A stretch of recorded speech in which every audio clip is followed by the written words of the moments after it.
Hey, what's good, guys? It's me again, and here I come to another railroad crossing, just neighboring the one I filmed over there. And this crossing is a little different because it's got an overhead on it.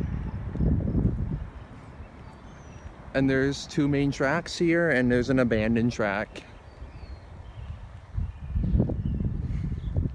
So this is the unique part of this crossing.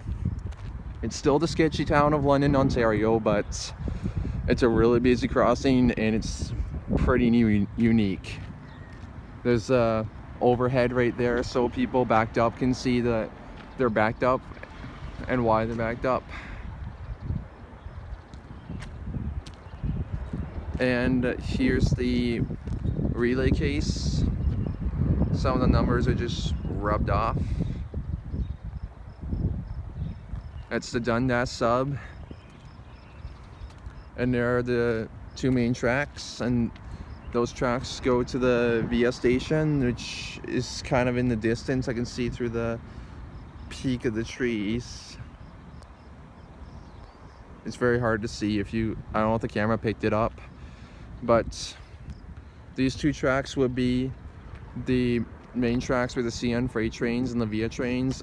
And this track at one time was actually the London and Port Stanley track that would go right to the VIA station.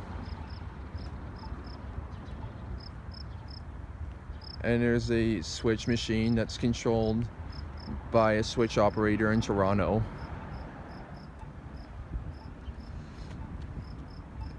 And there's another one right there. Just gonna get a shot of this signal. Here is the back of it.